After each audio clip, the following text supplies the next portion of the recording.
Hey there.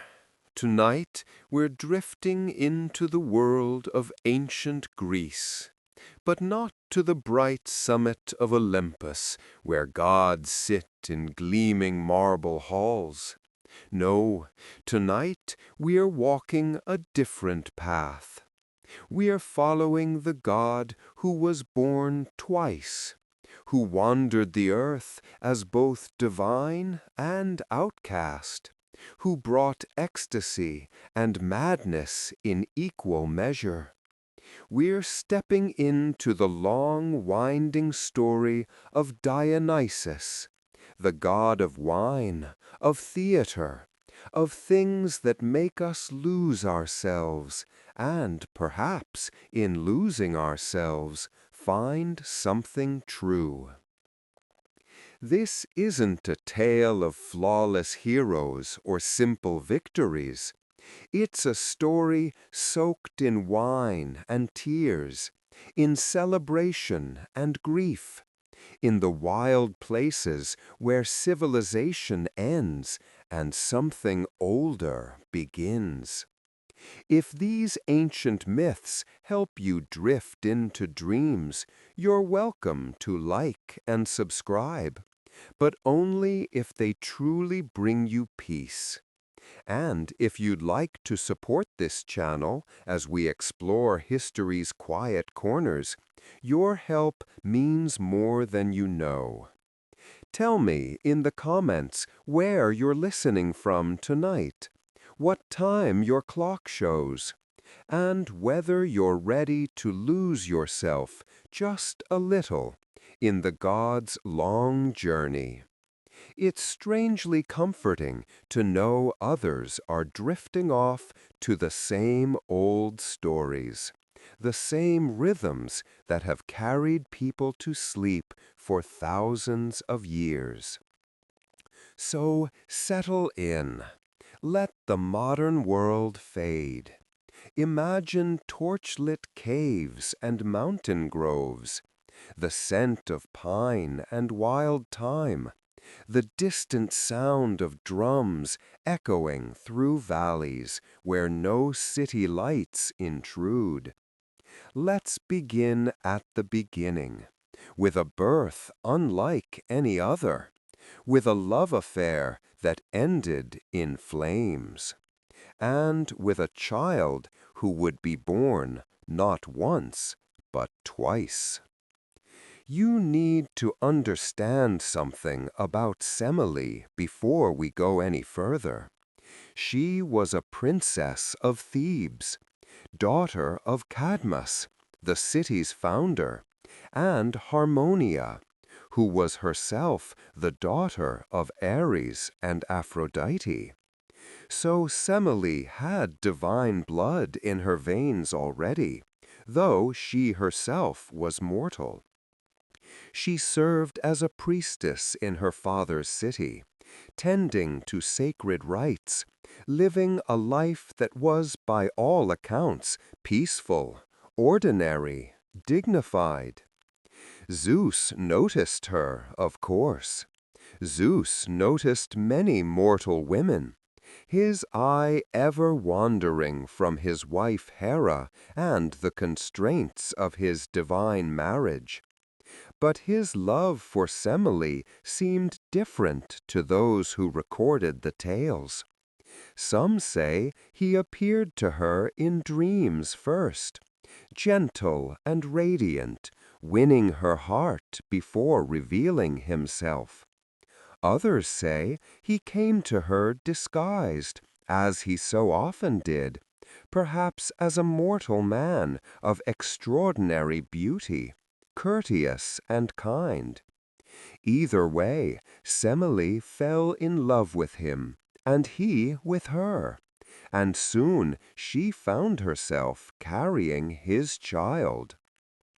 For a time they met in secret.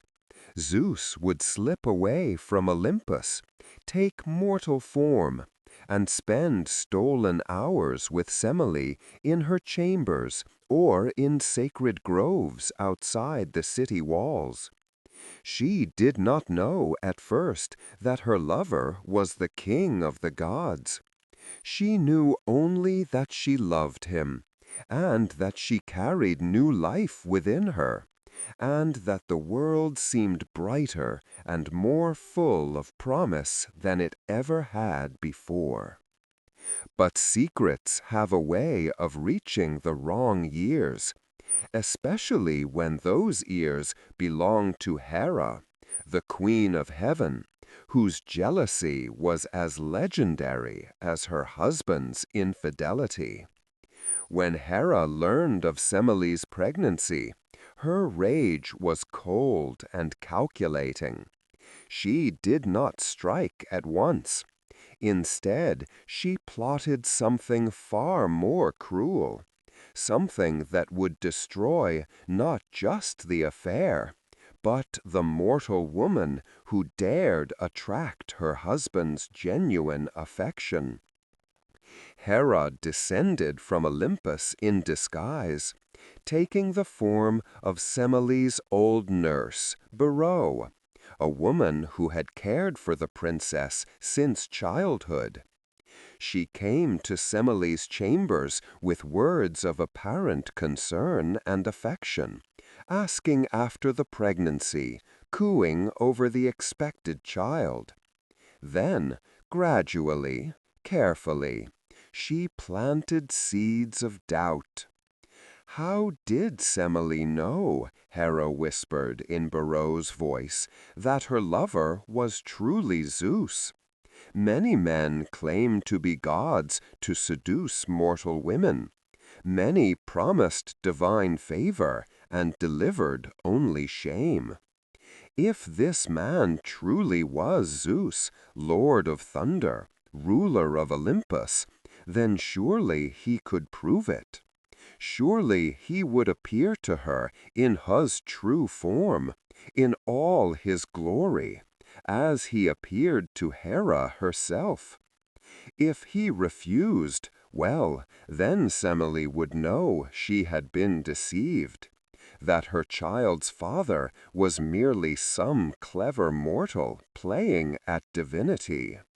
The next time Zeus came to her, she seemed different, distant. He noticed at once, asked what troubled her. For a long while she said nothing. Then, finally, she asked him to grant her a single wish, anything she desired, and to swear by the river Styx, the most binding oath a god could make, that he would grant it. Zeus, suspecting nothing, loved her too much to refuse. He swore by the Styx, the black river that winds through the underworld, by which no god can make a false oath without suffering terrible consequences. He swore he would grant any wish she asked.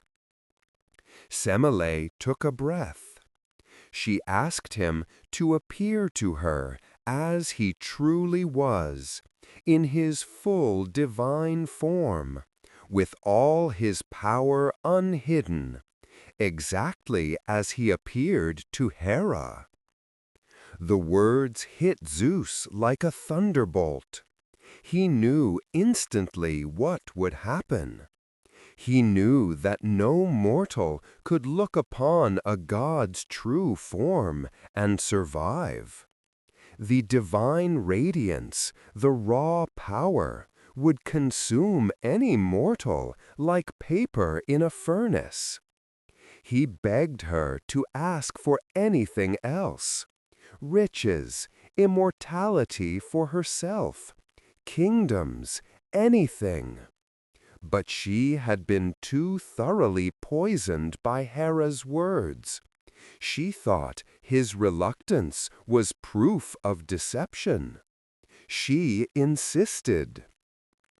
And Zeus, bound by his oath, sworn on the Styx, had no choice but to comply. He appeared before her in his true form. Thunder rolled through the chamber. Lightning crackled around his form. The pure radiance of divinity blazed forth, and Semele, mortal woman that she was, could not withstand it. The light was too bright, the power too great. She was consumed instantly, burnt to ash by the very glory of the God she loved. But even as her mortal form disintegrated, Zeus saw the child in her womb, his son, still alive. In a desperate act, Zeus reached into the flames, into the remnants of Semele's body, and pulled the unborn infant free. The child was premature, barely 6 months along, far too early to survive on his own. So Zeus did something extraordinary, something no god had done before. He cut an incision in his own thigh and placed the infant inside, sewing the wound closed with golden thread. There, in the flesh of his divine Father, the child continued to grow, sheltered and safe, until the proper time for his birth arrived. 3 months later, Zeus felt the stirring in his thigh, the movement of the child ready to be born. He loosened the golden stitches, and from his own body emerged the infant, alive and healthy, crying his first cries not from a mother's womb, but from his father's thigh. This was Dionysos, the twice-born god, born first from his mother Semele, rescued from her dying body, and born again from Zeus himself, the only god to be born from both female and male, from both mortal and divine. The only god to have known a mother's love cut short by tragedy, to have been carried to term by his father, to have entered the world already marked by loss and salvation in equal measure. The infant's name carried meaning. Dios meant of Zeus, and some said Nisos or Niso referred to the place or the nymphs who would raise him. Others claimed the name meant Zeus's tree, or God of Nysa, or even heaven's child. The name itself seemed to shift and change, as slippery as the god would prove to be, as impossible to pin down as wine-induced ecstasy, or the wild spirit of unrestrained celebration. Zeus knew the child was still in danger. Hera's rage had not cooled, would not cool. She had destroyed Semele, yes, but the hated child still lived. And Hera's vindictive nature would not rest until Zeus's illegitimate son was eliminated. So Zeus needed to hide the boy, to find a place far from Olympus, far from Hera's watchful eyes, where the infant could grow in safety. He called on Hermes, his messenger, his most cunning son, and entrusted the baby to him. Hermes, moving with the speed that made him patron of travelers, spirited the infant away to a place called Mount Nysa. Where exactly this mountain was, no one could quite agree.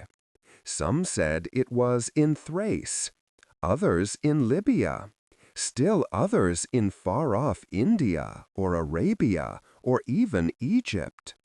The location seemed to shift in the telling, as if Mount Nysa existed in myth more than in geography, as if it was less a real place and more an idea of a place, a wild mountain far from civilization, where divine children could be raised beyond the reach of jealous goddesses.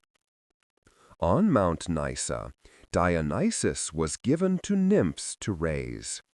These were not ordinary nymphs, but the Hyades, rain nymphs, who dwelled in mountain caves and forest glens.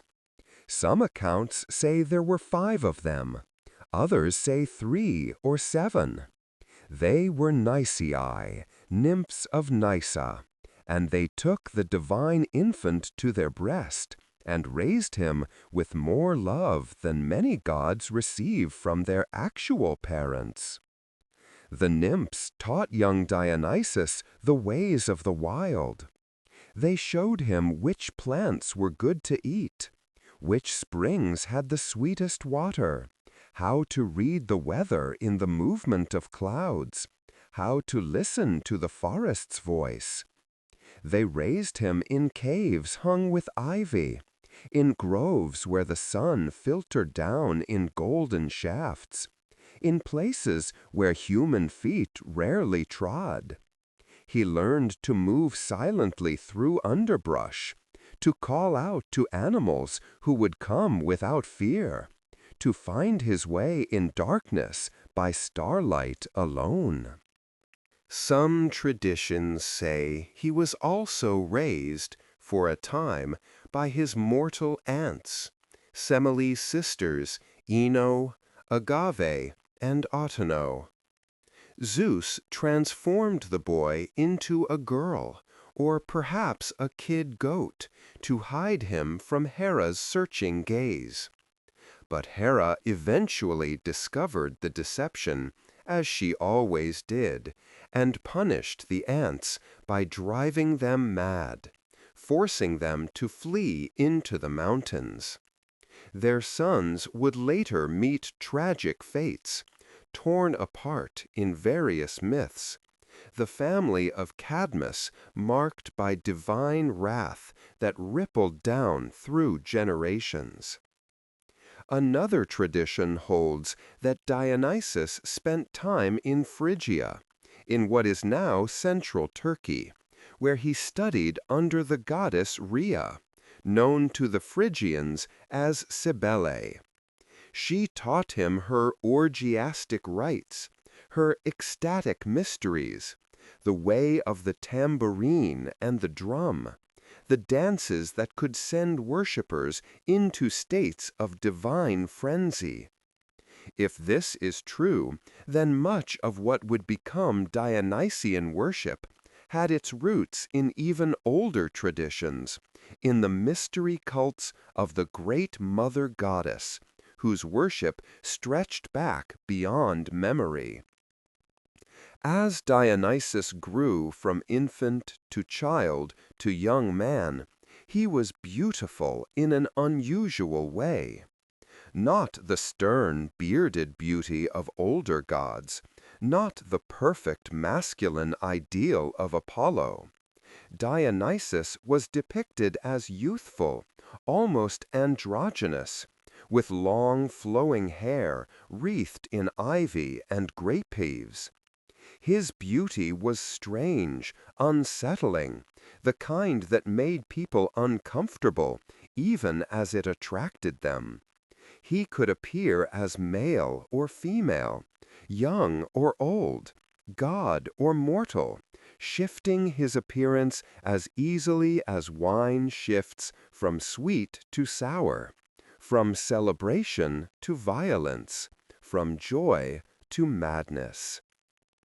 And it was during his youth that Dionysus made his great discovery, the gift that would define him above all else, the gift of the vine, the knowledge of winemaking, the secret of the grape that could bring such happiness and such ruin in equal measure. The story goes that Dionysus was wandering the slopes of Mount Nysa, exploring as he often did, when he came upon a plant he had never seen before. It was a vine, twisting and climbing, with broad leaves and clusters of dark purple fruit. He picked some of the grapes and tasted them. They were sweet, delicious, full of juice that stained his fingers purple. He brought some back to the nymphs who raised him. They too tasted them and marveled at the sweetness. One of the nymphs, perhaps inspired by divine insight, crushed a handful of grapes and left the juice in a cup overnight. By morning, the juice had changed. It smelled different, sharp and heady.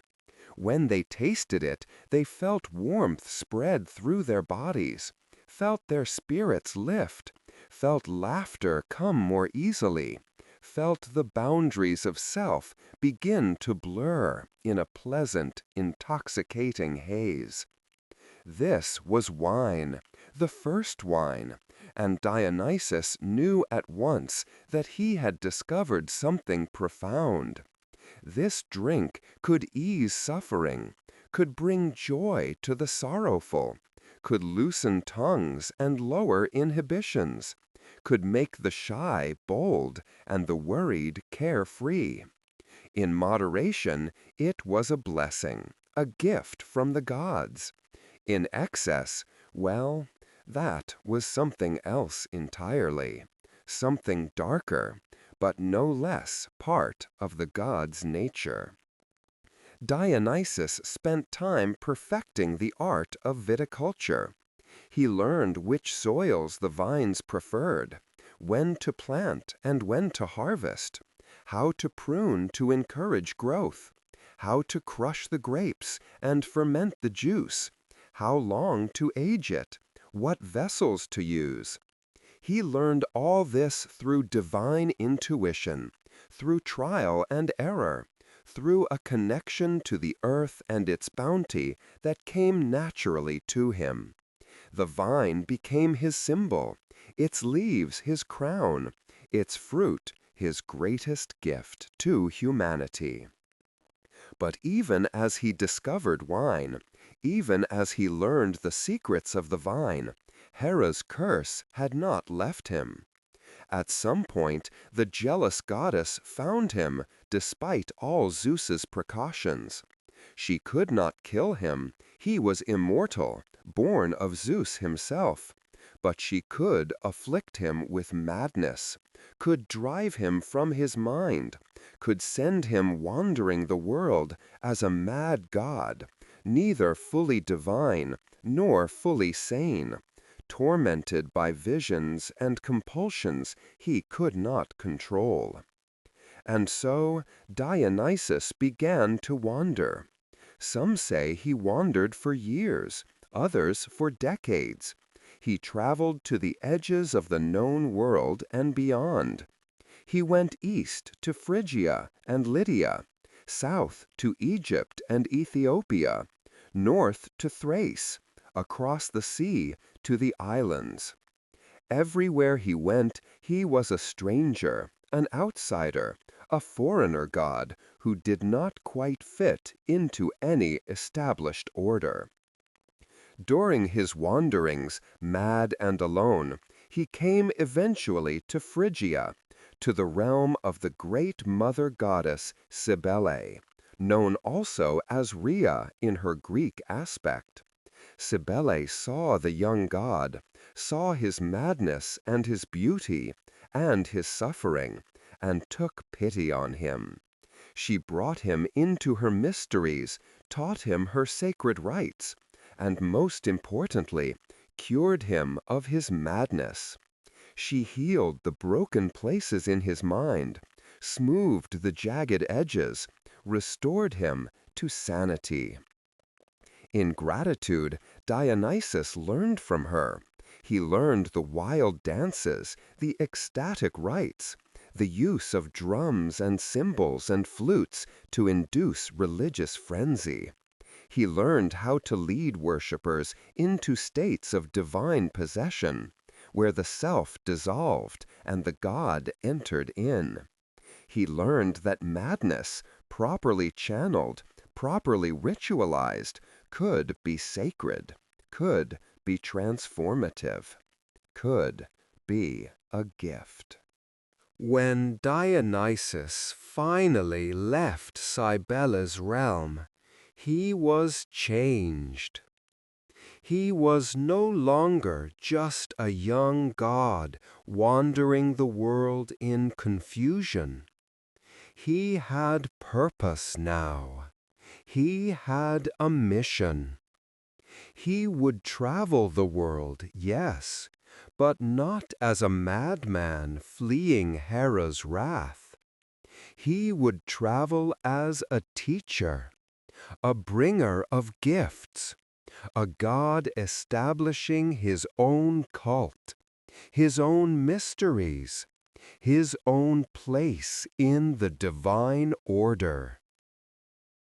He would teach humanity about wine and viticulture, about the gifts of the earth properly cultivated. But more than that, he would teach them about liberation, about the ecstasy that comes from losing the self, about the wild divine that lurks beneath civilized order.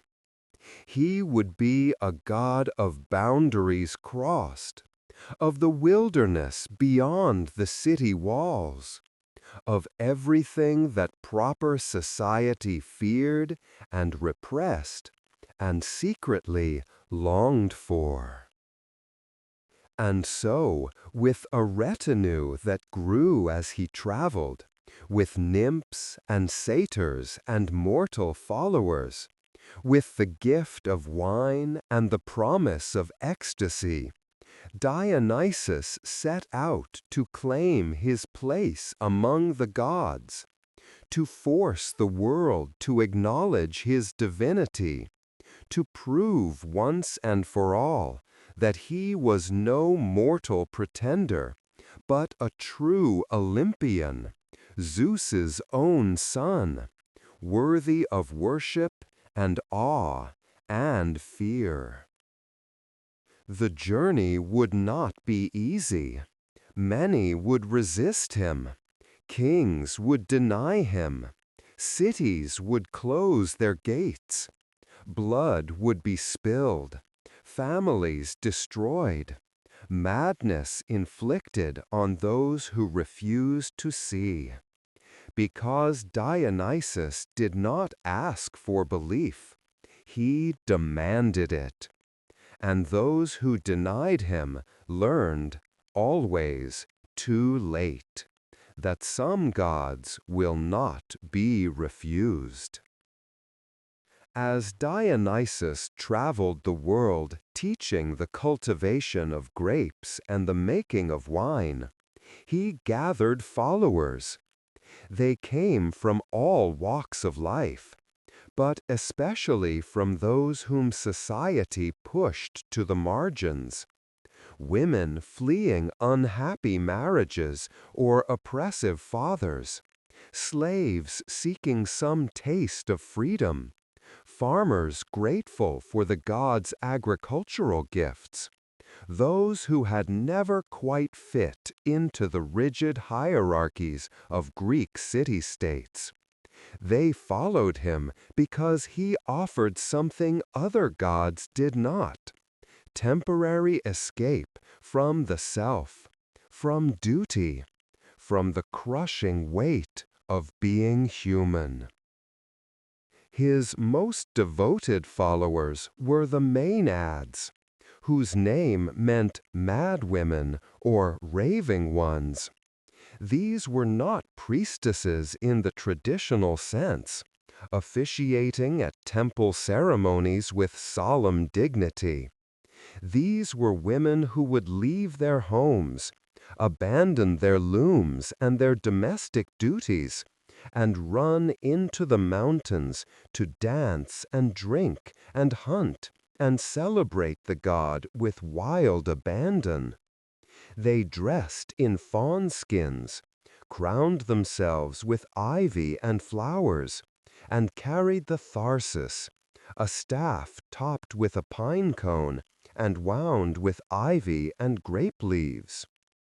In their ecstatic state, they were said to possess superhuman strength, able to tear apart animals with their bare hands, able to run for miles without tiring, insensible to pain or cold or fear.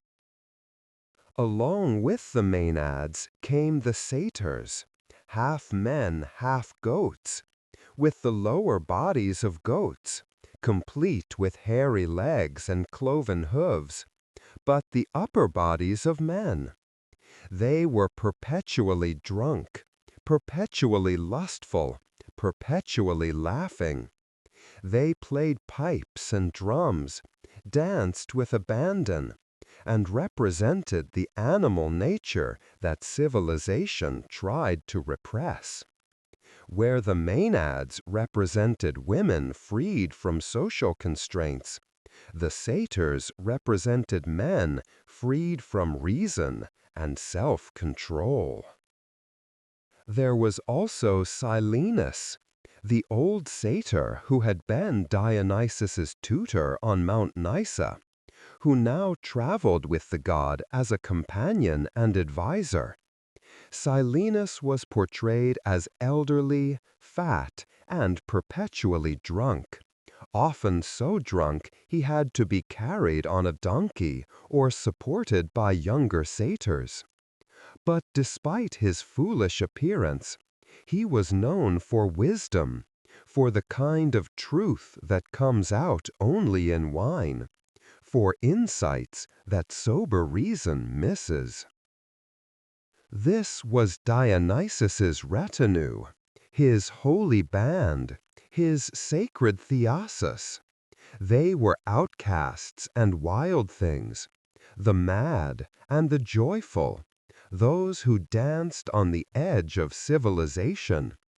And as they traveled, they drew others to them, for the promise of ecstasy, of divine possession, of nights when you could forget who you were and become something else entirely.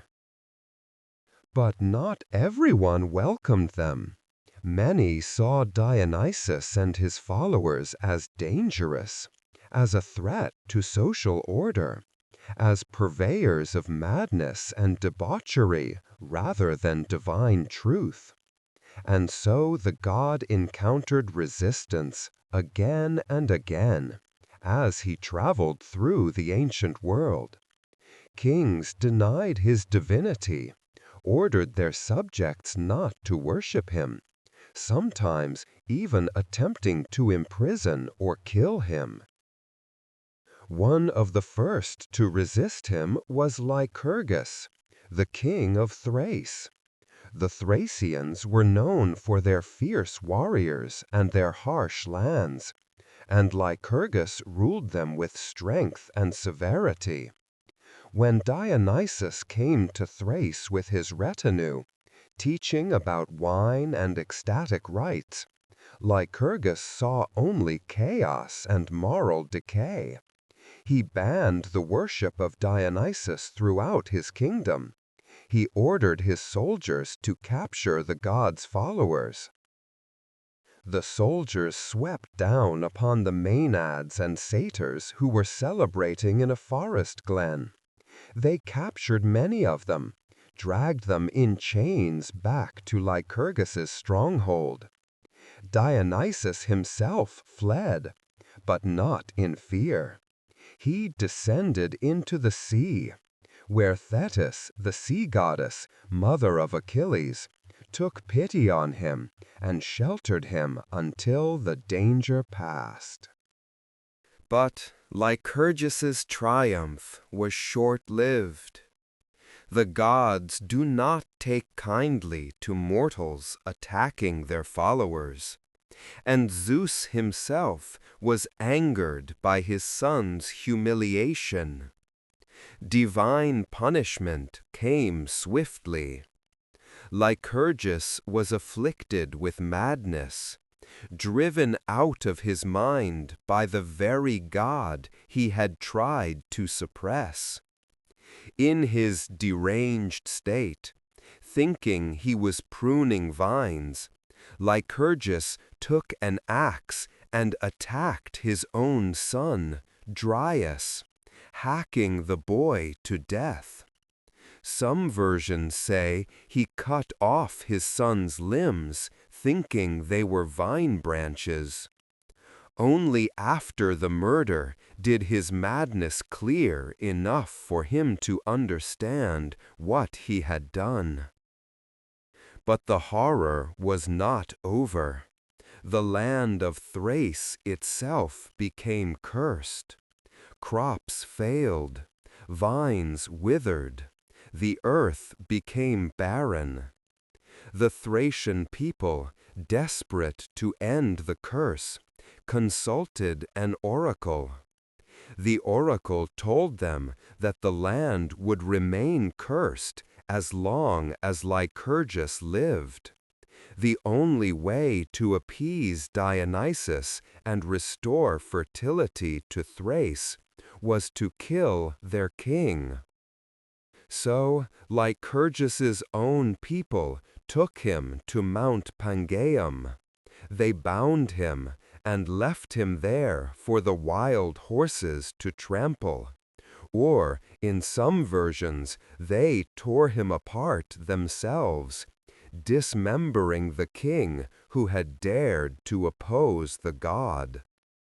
Only after his death did the curse lift. The crops grow again, the vines bear fruit once more. The message was clear. Those who oppose Dionysus will suffer madness and death, often at the hands of their own families. The god's vengeance was terrible, implacable, designed to show that certain divine powers cannot be denied, that the wild chaos Dionysus represented would find its way out, one way or another, and woe to those who tried to bottle it up. Another early opponent was the daughters of Minyas, the king of Orchomenus. When Dionysus came to their city and called the women to come celebrate him on the mountainside, these three sisters refused. They stayed at their looms, weaving dutifully, scorning the wild rites as unseemly. They were pious, proper women, and they would not abandon their domestic duties for some foreign god's revelry. Dionysus tried to persuade them. He appeared to them in various guises, as a young girl, as a bull, as a lion. He showed them miracles, made wine and milk and honey flow from their looms, filled their home with phantom vines and ivy. But still they refused to acknowledge him, clinging to their old gods and their orderly lives. So Dionysus drove them mad. In their madness, the sisters were seized with cannibalistic frenzy. They drew lots to determine which of their sons would be sacrificed to the god, and the lot fell to Leucippe. The three women tore her son Hippasus limb from limb, sharing his flesh in a terrible feast, before they ran into the mountains to join the Maenads after all, their hands still bloody. Eventually, the gods transformed them into bats or night birds, creatures who must flee the light, who can never again participate in orderly domestic life, condemned to darkness for their refusal to honor the god of wine and ecstasy. Their story served as a warning to women. When the god calls, you must answer. The old order, the old pieties, will not protect you from the wild divine. These resistance myths share common themes. The resistors are always figures of authority, rationality, and social order. Lycurgus, the warrior king, the daughters of Minyas in their domestic propriety.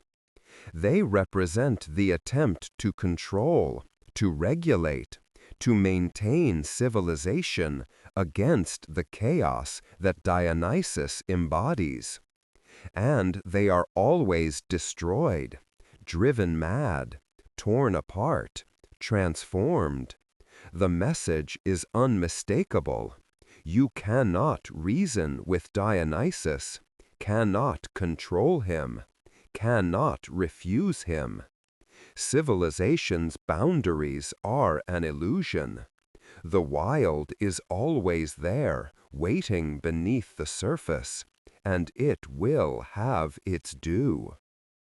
But perhaps the most famous encounter with resistance came when Dionysus returned to his birthplace, to Thebes, the city his mother Semele had called home, where his mortal family still lived.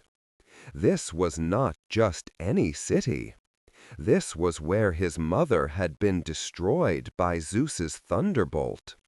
This was where his aunts, Semele's sisters, had spread rumors after her death that she had lied about Zeus, that her child was illegitimate, that she deserved her fate.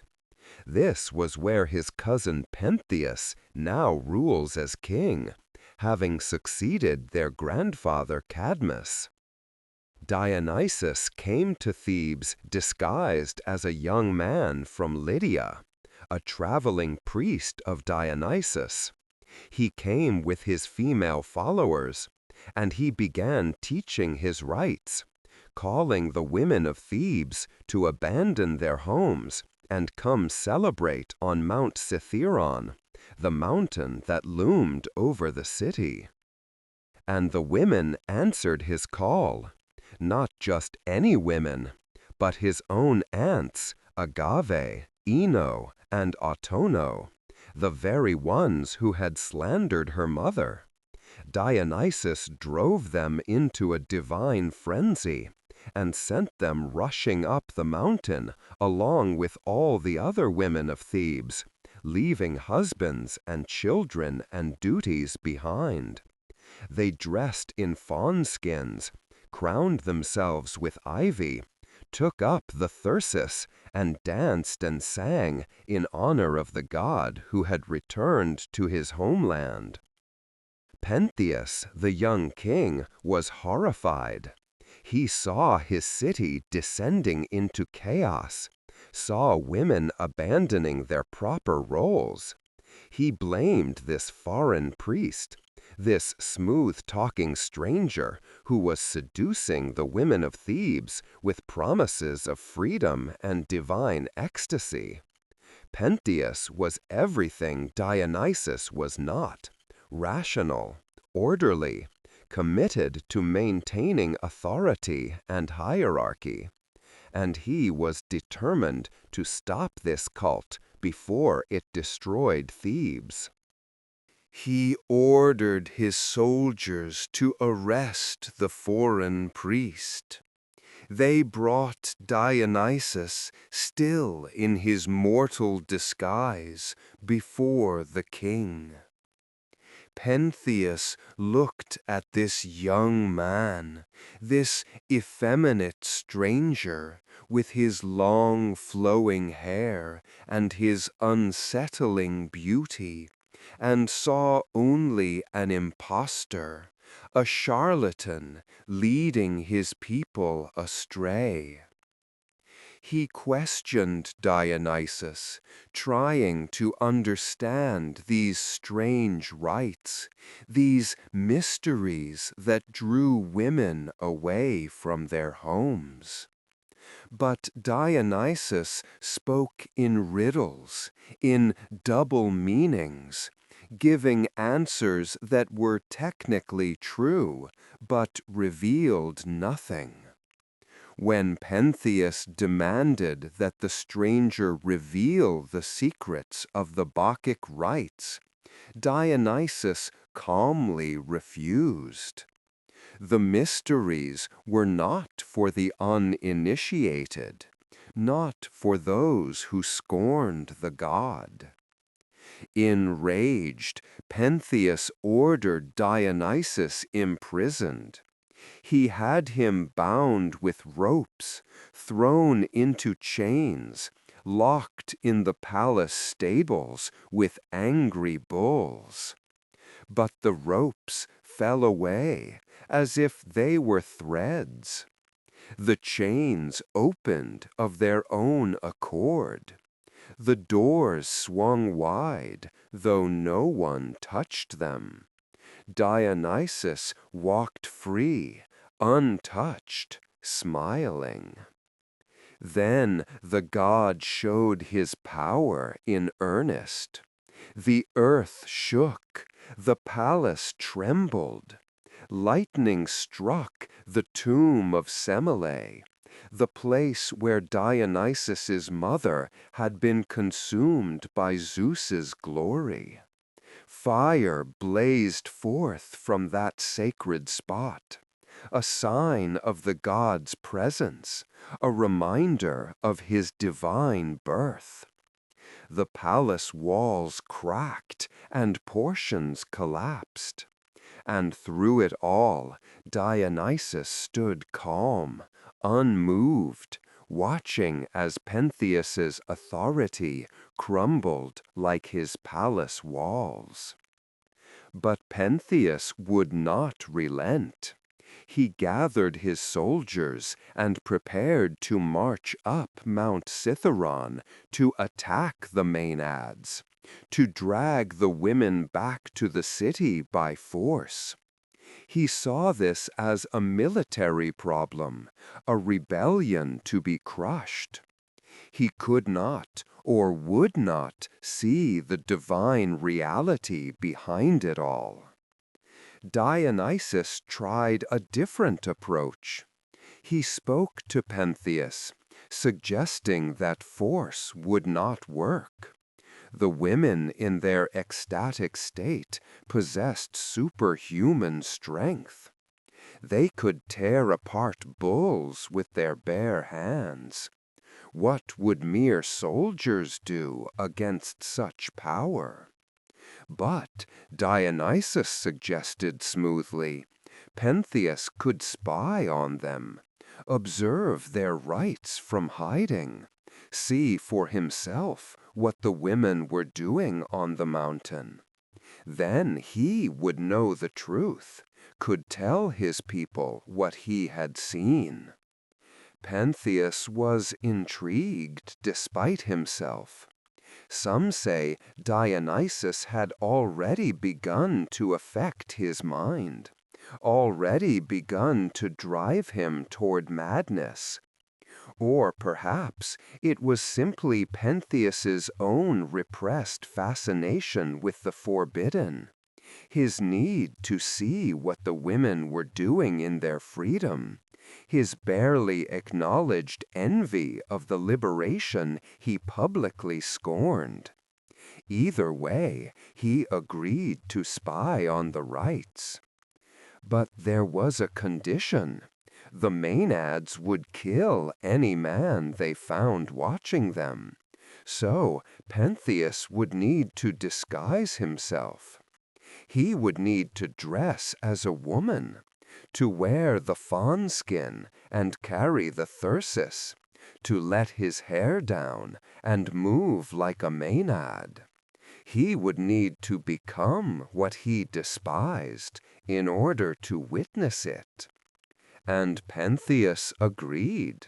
Perhaps he was already mad by then.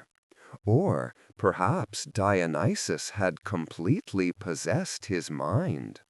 Or perhaps some part of him wanted this, wanted to shed his kingly authority, wanted to know what freedom felt like, even if only in disguise. Whatever the reason, Pentheus put on women's clothes, let Dionysus arrange his hair, took up the thyrsus, and followed the god up Mount Cithaeron. They climbed through the darkness, through the pine groves, toward the sound of drums and singing. When they reached the place where the Maenads celebrated, Dionysus used his divine power to set Pentheus in the top of a tall pine tree where he could see everything. Then the god disappeared, leaving the king alone in his hiding place. But the Maenads sensed him, or perhaps Dionysus made sure they saw him. Their God-given sight, sharper in their ecstatic state, spotted the figure in the tree. But they did not see Pentheus, the king of Thebes, their cousin and kinsman. Dionysus made them see a wild animal, a mountain lion, come to spy on their sacred rites. With supernatural strength, the women descended on the tree. They tore it from the ground, roots and all, and Pentheus came crashing down among them. He tried to speak, to identify himself, to beg for mercy. He tore off his wig, reached out to his mother, Agave, pleaded with her to recognize him. But she could not see him. In her divine frenzy, possessed by Dionysus, she saw only the lion that threatened their celebration. She was the first to attack him, grabbing his arm. His aunt Otono seized his other arm. His aunt Ino grabbed his legs. And together, with the terrible strength of their God-given madness, they pulled. They tore Pentheus limb from limb. His arms ripped from his shoulders, his legs from his hips, his head from his body. They dismembered him with their bare hands, and all the while they sang and laughed and praised Dionysus for giving them such a mighty kill. Agave, his mother, seized his head like a trophy. She stuck it on her thyrsus, the sacred staff she carried, and danced with it held high. She believed it was the head of the lion she had killed, this great beast that had threatened them. She led the Maenads down from the mountain in triumph, calling out to the city to see what a mighty hunter she was, what a great kill she had made. She danced through the streets of Thebes, her son's head held aloft, still not seeing, still lost in ecstatic madness. She called for her father, old Cadmus, to come and see her trophy. She called for her son, for Pentheus, to come and praise her hunting skill, to nail the lion's head to the palace wall. Cadmus came, and he saw what his daughter held. He saw his grandson's face, the eyes still open, the features frozen in terror. And slowly, carefully, with words gentle as one might use to wake a sleeper from a nightmare, he brought Agave back to sanity. He asked her questions, reminded her who she was, where she stood, what she held in her hands. And gradually, terribly, the madness lifted. Agave's sight cleared. She looked down at the thyrsus she held, at the object mounted on its tip, and she saw her son's head. She saw the blood on her hands, felt the horror of what she had done come crashing down on her. She screamed, dropped the thyrsus, fell to her knees. She had killed her own son, torn him apart with her own hands, danced with his severed head through the streets of his city. Then Dionysos appeared in his true form, no longer disguised as a foreign priest, but revealed as the god he was, radiant and terrible. He pronounced judgment on the house of Cadmus. Agave and her sisters would be exiled from Thebes forever, wandering the earth without rest, marked by their crime, though they had committed it in divine madness. Cadmus and his wife, Harmonia, would be transformed into serpents and lead barbarian hordes in endless war before finding peace at last. The entire royal family was destroyed, the line of Cadmus broken, all because they had denied the god, because they had slandered Semele, because they had refused to acknowledge Dionysus's divinity. The story of Pentheus became the most famous example of what happened to those who resisted Dionysus. The king had been rational, orderly, committed to maintaining civilization against chaos, and he had been destroyed completely, torn apart by his own mother, because he could not see that some forces cannot be controlled by reason or authority. The wild divine will have its due. The god will be acknowledged, and those who refuse will pay in blood and madness and family torn apart. The women who followed Dionysus, the Maenads, or Bacchae, or Bacchants, were central to his cult in ways that were unusual for Greek religion. Most Greek gods had primarily male priesthoods, male worshippers, male-dominated rituals.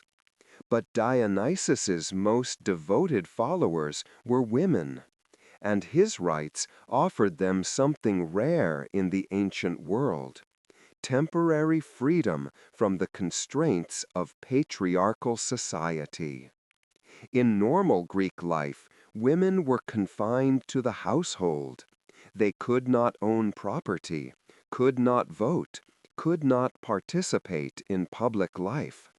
Respectable women left the house only for specific purposes, always under male supervision. Their role was to manage the household, raise children, weave cloth, maintain the domestic sphere. They lived under the authority first of fathers, then of husbands, then of sons if they were widowed. Their lives were circumscribed, limited, controlled. But when Dionysus called, all that changed. Women would leave their homes, abandon their duties, and run to the mountains. There, in wild places beyond the reach of civilization, they would celebrate the god with complete abandon. They would drink wine, forbidden to respectable women in daily life. They would dance until exhausted, drum and sing until their voices went hoarse. They would run barefoot through forests, wearing only fawn skins, their hair unbound, freed from the veils and constraints of proper dress. In their ecstatic state, possessed by the god, they gained supernatural abilities. Ancient sources describe maenads tearing apart bulls and lions with their bare hands, running from miles without tiring, drumming and singing until their voices went hoarse. They would run barefoot through forests, wearing only fawn skins, their hair unbound, freed from the veils and constraints of proper dress. In their ecstatic state, possessed by the god, they gained supernatural abilities. Ancient sources describe maenads tearing apart bulls and lions with their bare hands, running from miles without tiring, drumming and singing until their voices went hoarse. They would run barefoot through forests, wearing only fawn skins, their hair unbound, freed from the veils and constraints of proper dress. In their ecstatic state, possessed by the god, they gained supernatural abilities. Ancient sources describe maenads tearing apart bulls and lions with their bare hands, running from miles without tiring, drumming and singing until their voices went hoarse.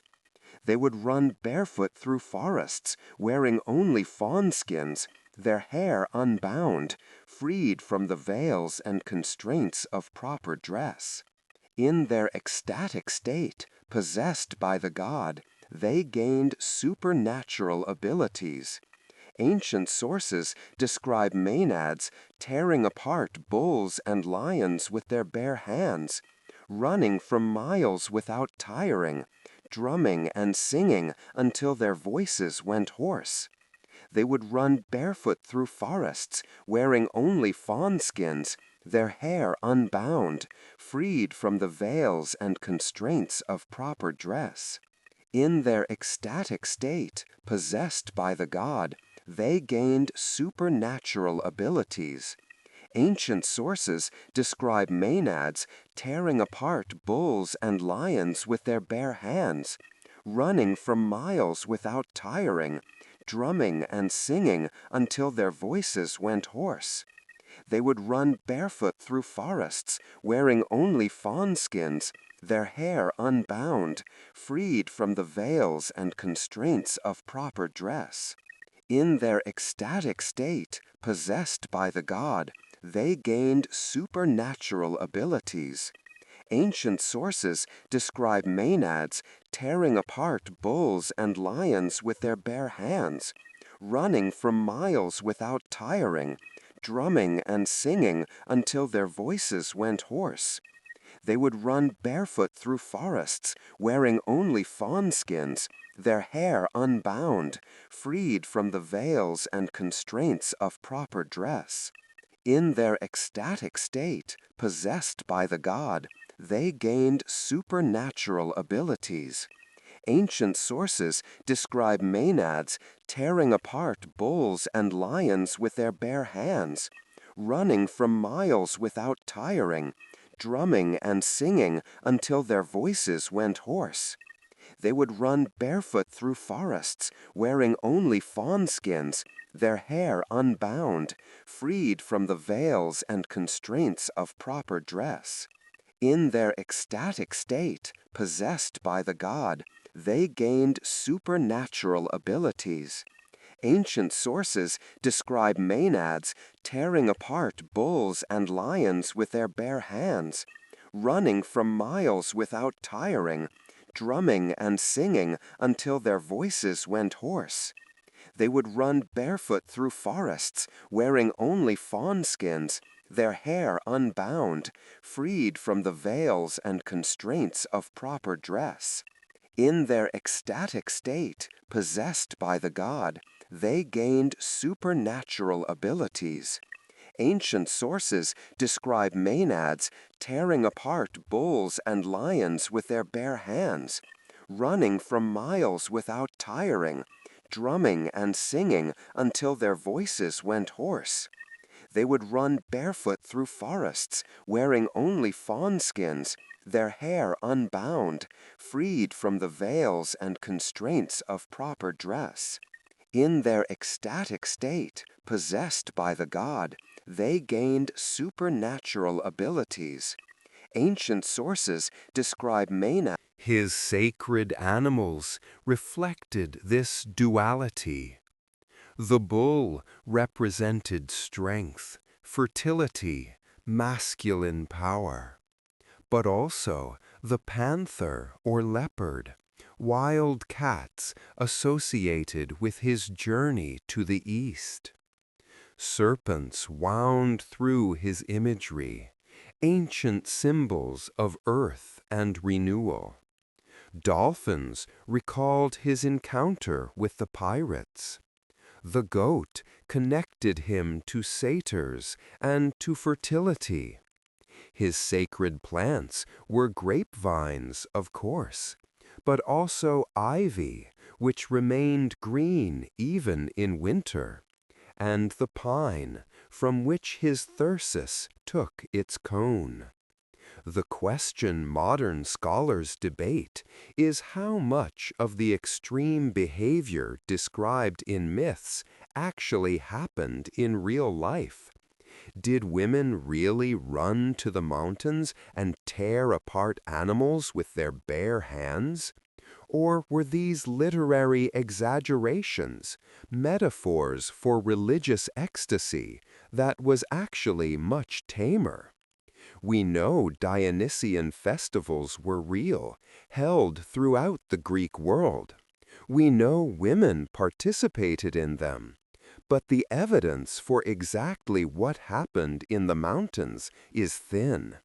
The rites were mysteries, secret, and those who participated were sworn not to reveal them. What we can say is that Dionysian worship offered something to women that other cults did not. A temporary escape from the rigid control of patriarchal society. A chance to express themselves physically and vocally in ways that were otherwise forbidden. A ritual space where they held power and authority. It was transgressive, liberating, and carefully bounded. The women would run to the mountains for a night or a few days, then return home to resume their normal lives. The social order was temporarily inverted, then restored. But something had shifted, some pressure released, some acknowledgment made that civilization's constraints were not the whole of human nature.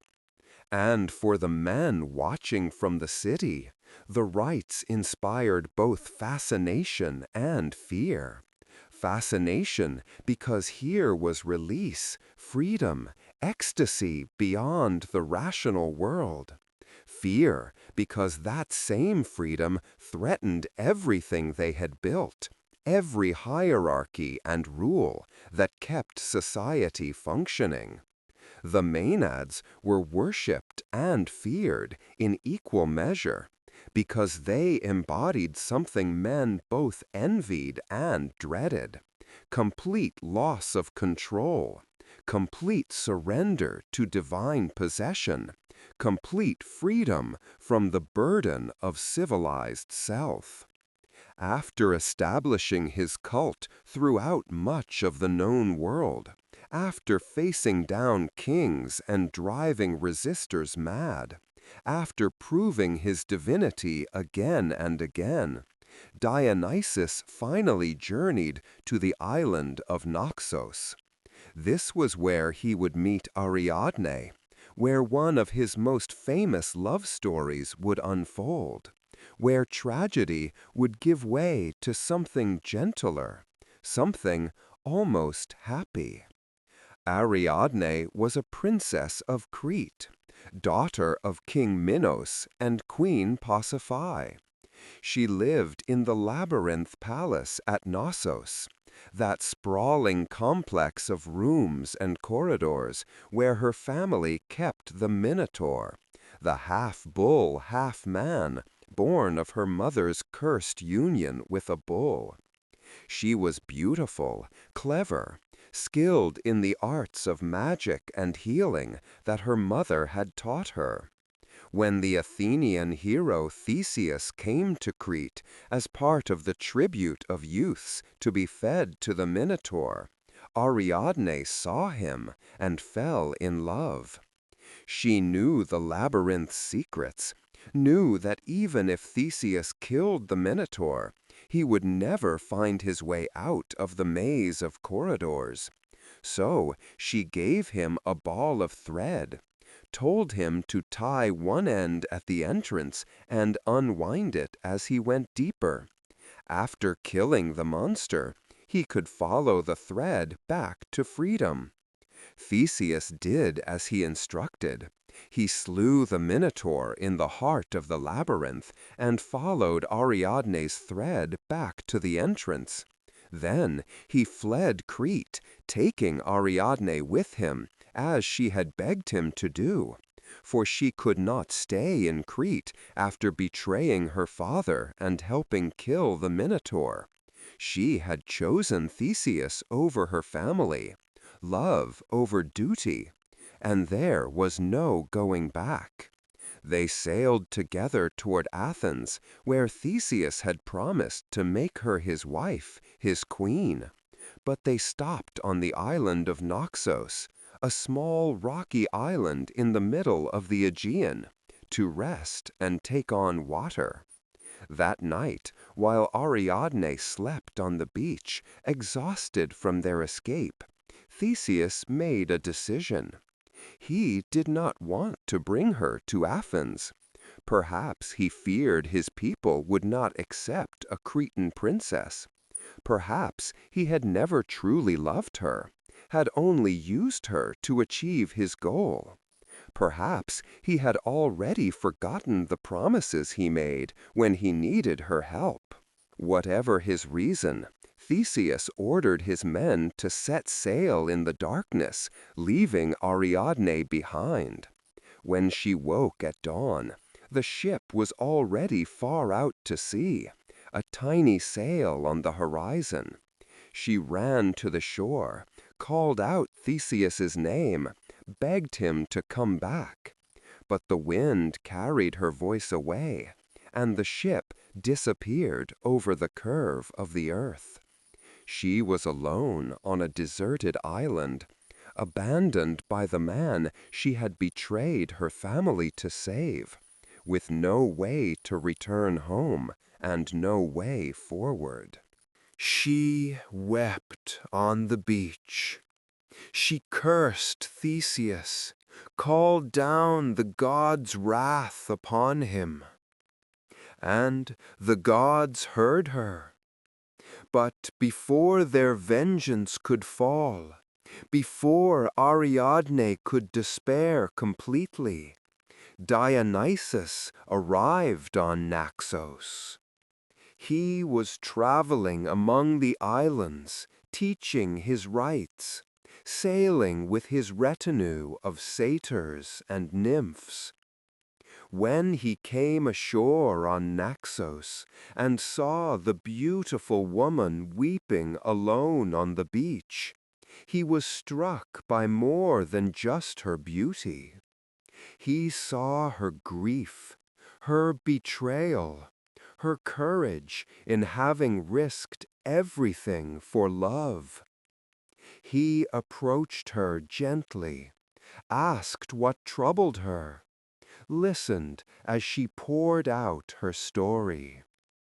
Some versions say he had been watching her all along, that he had appeared to Theseus in a dream and ordered him to leave Ariadne on Naxos, because she was destined to be a god's bride, not a mortal's. Other versions say his arrival was chance, or divine providence, or Ariadne's prayers answered. However it happened, Dionysus fell in love with her there on that beach, and she, in time, came to love him back. Unlike Theseus, Dionysus did not abandon her. He courted her properly, wooed her with gifts and patience and genuine affection. He gave her a crown made of 7 stars, crafted for her by Hephaestus, the smith god. This crown would later become the constellation Corona Borealis, set in the sky as a reminder of their love. He offered her not just marriage, but immortality, a place among the gods, eternal life at his side. When Ariadne agreed to marry him, the wedding was celebrated by all the gods and goddesses of Olympus. Zeus himself blessed the union, accepting Dionysus's mortal bride into the divine family. The nymphs crowned her with flowers. The satyrs played their pipes. Wine flowed freely, and all night the island echoed with celebration. Dionysus made Ariadne immortal, transforming her from mortal princess to divine bride. They would have many children together, sons whose names varied in different accounts, but often included Oenopion, Thoas, Staphylos, Phliasos, and others. These sons would go on to be kings and heroes, founding cities and lineages, spreading the worship of their divine father throughout the Greek world. The marriage of Dionysus and Ariadne was unusual among divine unions. It seems to have been genuinely happy, genuinely loving. There are no stories of Dionysus's infidelity, none of the usual divine marriage problems that plagued Zeus and Hera, or even other Olympian couples. Ariadne appeared in Dionysian rites and festivals, honored alongside her husband, depicted in art as his equal partner rather than as a conquest or victim. Some scholars see the myth as a theodicy, a justification for suffering. Ariadne's abandonment by Theseus was terrible, but it led to something better, to divine marriage rather than mortal disappointment. Her story suggested that loss could lead to transformation, that endings could become beginnings, that even in despair, the gods might be watching and preparing something better. Others read it as a myth about the role of women in Dionysian cult. Ariadne represented the ultimate fulfillment of what the Maenads experienced temporarily: union with the god, transformation from the constraints of mortal female life into something divine. Every woman who danced for Dionysus, who lost herself in ecstatic rites, was in some sense becoming Ariadne, bride of the god, beloved and transformed. The story also served as a contrast to the Pentheus myth. Where Pentheus resisted Dionysus and was destroyed, Ariadne accepted him and was elevated. Where Pentheus tried to control and condemn, Ariadne surrendered and trusted. The two myths together illustrated the god's dual nature, terrible to his enemies, generous to his devotees. Resist him and be torn apart. Embrace him and be raised to heaven. In art, Dionysus and Ariadne were often depicted together, he with his thyrsus and crown of ivy, she with her star crown, surrounded by their retinue of satyrs and maenads. They appear on countless vases, in sculptures, in mosaics. The image of the god finding the abandoned princess on the beach, offering his hand to raise her up, became one of the most popular scenes in ancient art, a story of rescue and transformation that spoke to something deep in the Greek imagination. Their love story was gentler than most divine romances, less violent, less tragic. It suggested that Dionysus, for all his associations with madness and violence and ecstatic frenzy, was also a god who could love truly, who could see worth in a cast-off princess, who could offer not just temporary ecstasy, but lasting transformation. In a mythology full of rape and betrayal and divine cruelty, the marriage of Dionysus and Ariadne stood out as something different, a story where love was real, where promises were kept, where the god genuinely cared for his mortal bride and elevated her to stand beside him forever. And Ariadne, for her part, became more than just Dionysus's wife. She became a goddess in her own right, worshipped alongside him, invoked in women's rites, a symbol of transformation from mortal grief to divine joy. After Dionysus had established his cult throughout the mortal world, after he had proven his divinity and married his beloved Ariadne, there remained one task, one journey, one person he needed to reach before he could truly take his place among the gods of Olympus.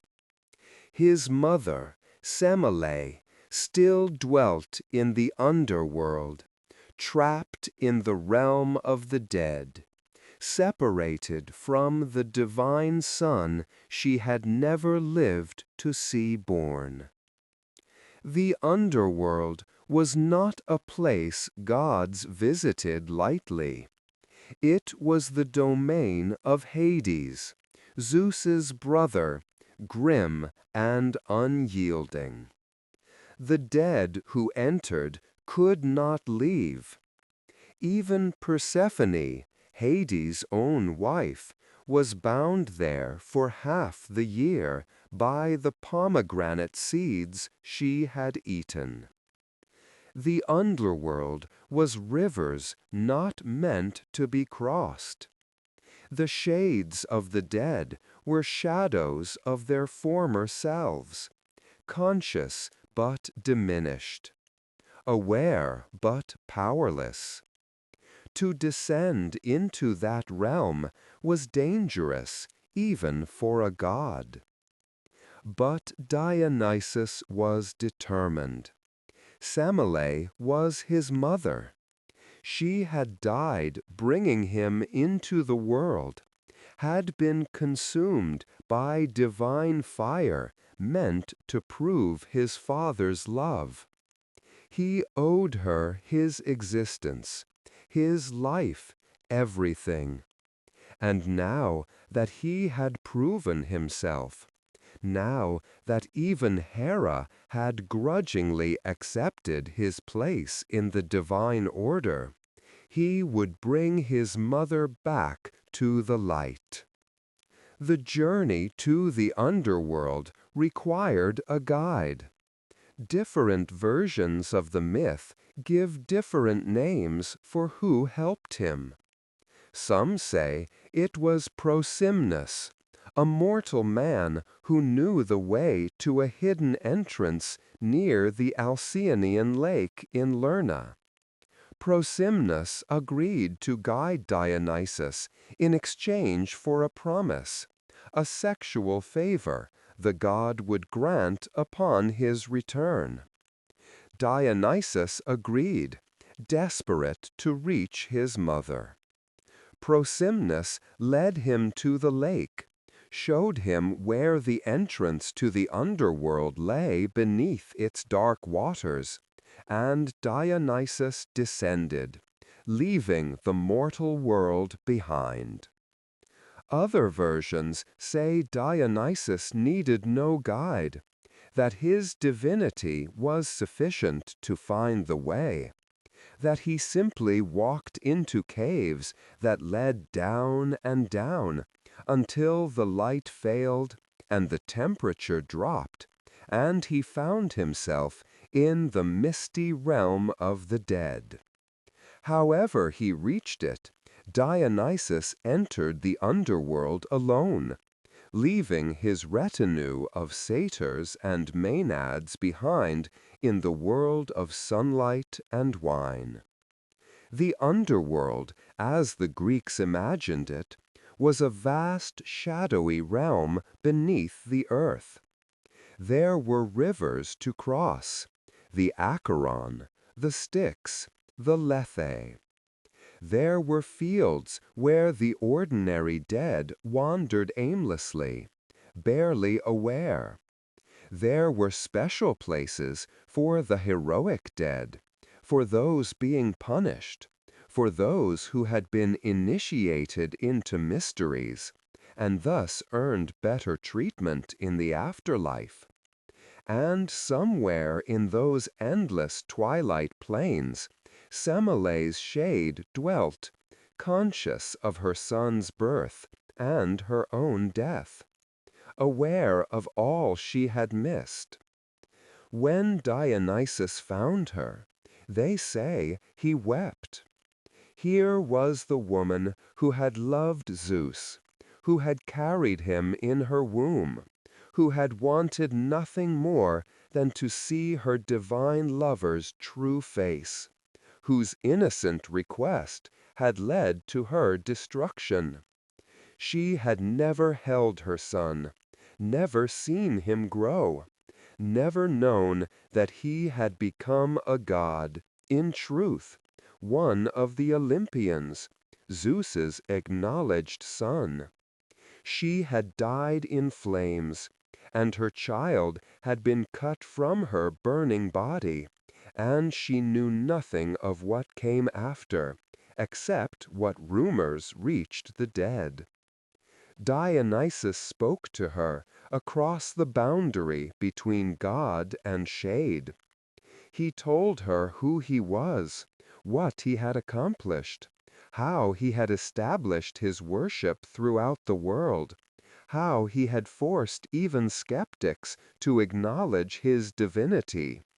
He told her of his marriage to Ariadne, of his place on Olympus, of how Zeus had finally welcomed him, and he told her he had come to bring her back, to restore her to life, and more than life, to make her immortal as he was, to bring her to Olympus, where she belonged.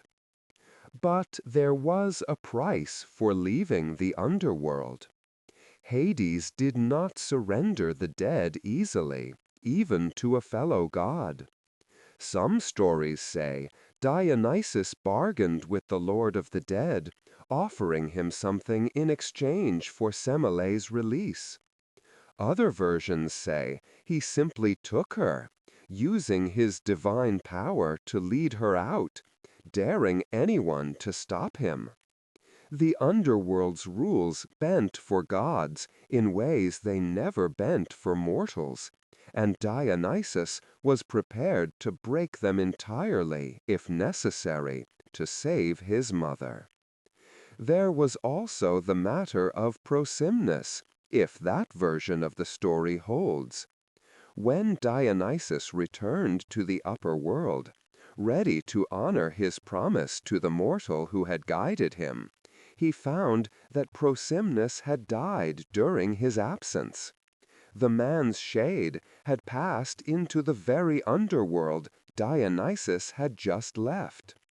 Unable to fulfill his sexual promise to the living man, Dionysus created a phallus from a fig branch and placed it on Prosimnus's tomb as a substitute offering, a gesture that became part of some Dionysian rituals, where wooden phalluses were carried in processions, honoring the god. When Dionysus emerged from the underworld with Semele's shade following him, something extraordinary happened. She was no longer dead, no longer a mere shade. The divine power of her son, combined perhaps with Zeus's will, transformed her. She became immortal, ageless, divine. She was reborn as a goddess, and Dionysus renamed her Thyone, a name meaning either the inspired one or the raving one, connecting her to the frenzied worship of her son. Together, son and mother ascended to Olympus. Zeus welcomed them both. Hera, surprisingly, did not object. Perhaps she recognized that the time for vengeance had passed, that Dionysus had proven himself beyond any doubt, that Semele's resurrection was Zeus's will, and thus not to be challenged. Or perhaps Hera was simply tired of the feud, ready to let old grievances die. Whatever the reason, Semele, now Thyone, took her place among the immortals, not as a mistress or a victim, but as a goddess in her own right. This resurrection myth was important to Dionysian worship. It proved that the god had power over death itself, that he could descend to the underworld and return, bringing others with him. It connected him to mystery cults that promised initiates better treatment in the afterlife, eventual escape from death, transformation beyond mortality. If Dionysus could save his mother from death, perhaps he could save his followers too, if they honored him properly, if they participated in his mysteries, if they surrendered to his divine possession in life. The story also completed Dionysus's journey from outcast to Olympian. He had been born under tragic circumstances, hidden away, raised in secret, driven mad by Hera, forced to wander the world proving his divinity. But now he had established his cult, married his goddess bride, and rescued his mother from death. He had fulfilled every requirement, overcome every obstacle. He stood in the halls of Olympus as Zeus's acknowledged son, Semele's vindicated child, Ariadne's faithful husband, patron of theater and wine and ecstatic liberation. His story was complete, his place secure, his divinity beyond question. And Semele, transformed into Thyone, became the goddess of her son's Bacchic frenzy, the divine mother watching over the Maenads who danced in her son's honor.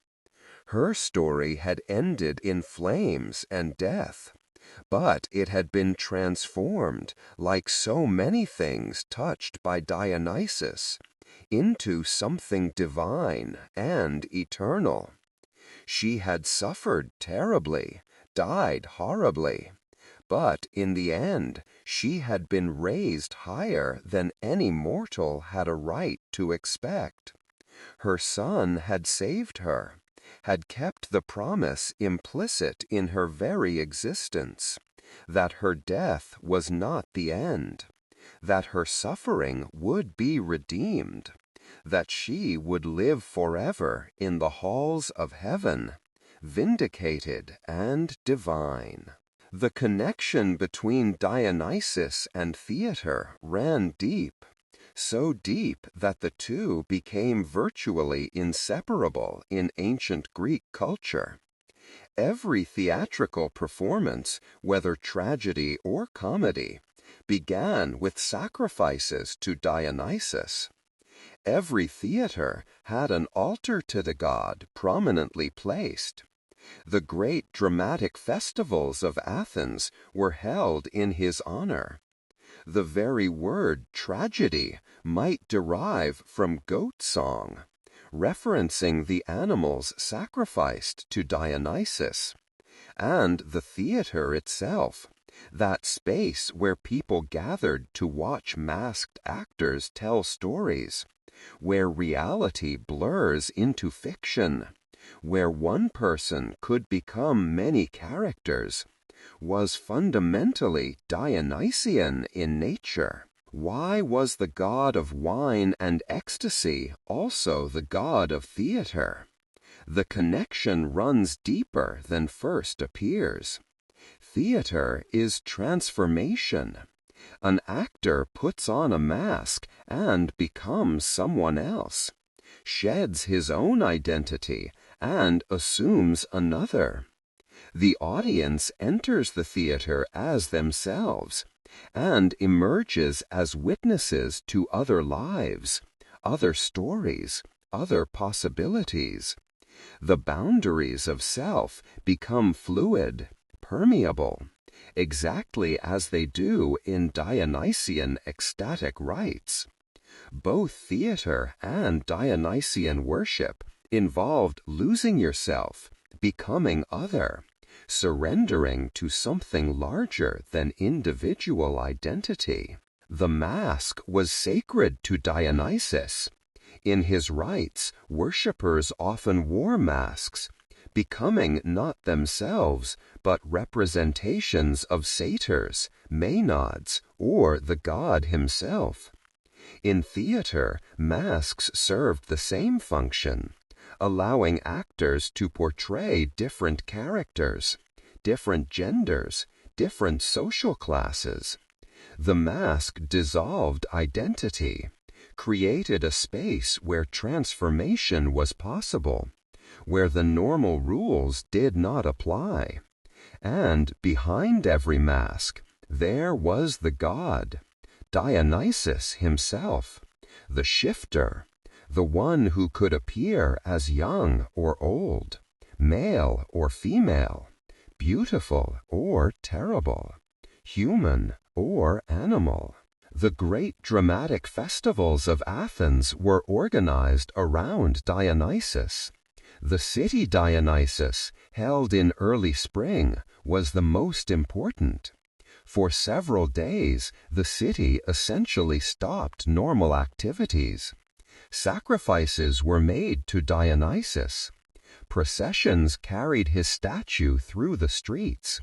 And then the plays began.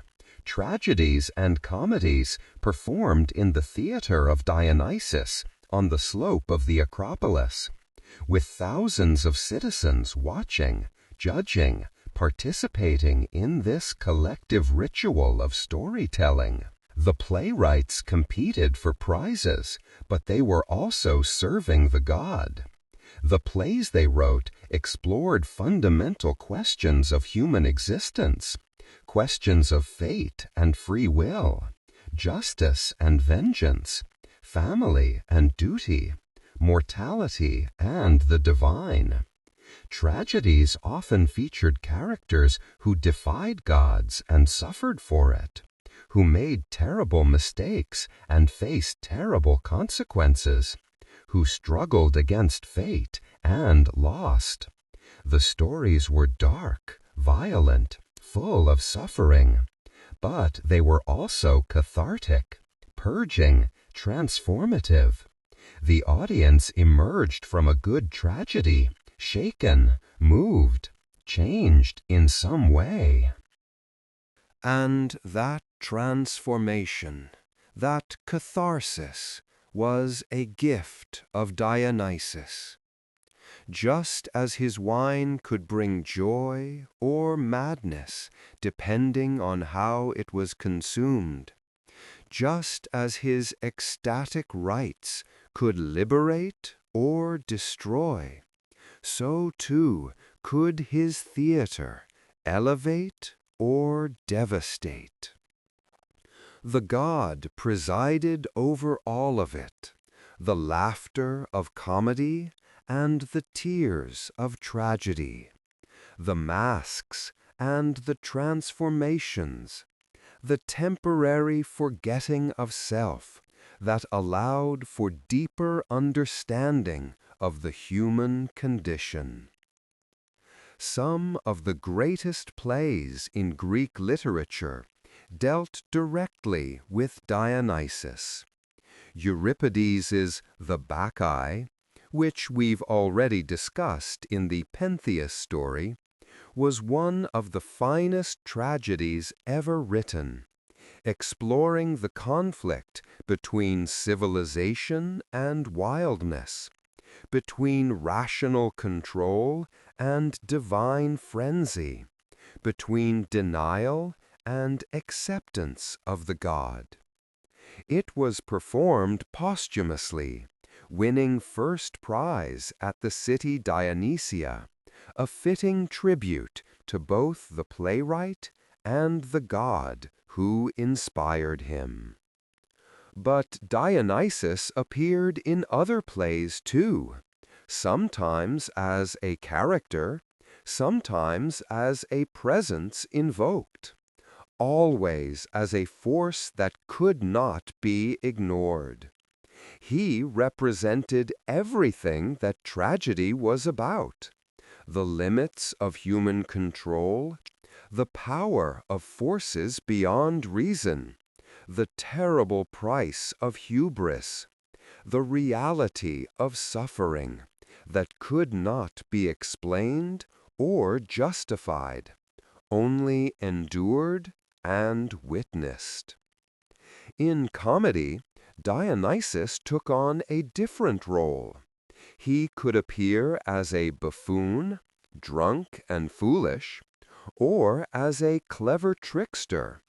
Aristophanes' play, The Frogs, featured Dionysus as a main character, a rather silly god descending to the underworld to bring back a great playwright because he missed good drama. The portrayal was irreverent, but not disrespectful. Dionysus could take a joke, could be laughed at as well as worshipped. His cult had room for both solemnity and absurdity, for both tragic recognition and comic release. The physical space of the theater itself was designed with Dionysian worship in mind. The altar stood in the middle of the orchestra, the circular space where the chorus danced. The audience sat in a semicircle around it, looking down, everyone able to see both the actors and each other, creating a sense of collective witness. The whole community came together in the theater, citizens and foreigners, rich and poor, all seated according to their status, but all participating in the same ritual, the same story, the temporary escape from normal life into the world of the play.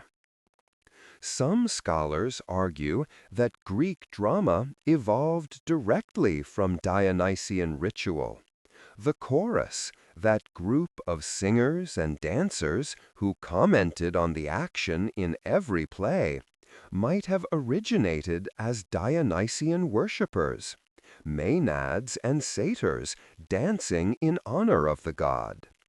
The dithyramb, a type of choral hymn sung in honor of Dionysus, might have been the first form of theatrical performance, gradually evolving into more complex narratives with individual actors separating from the chorus to speak lines and portray characters. Whether or not this evolutionary account is historically accurate, the connection between Dionysus and theater felt true to the Greeks. Both involved transformation, illusion, the blurring of boundaries.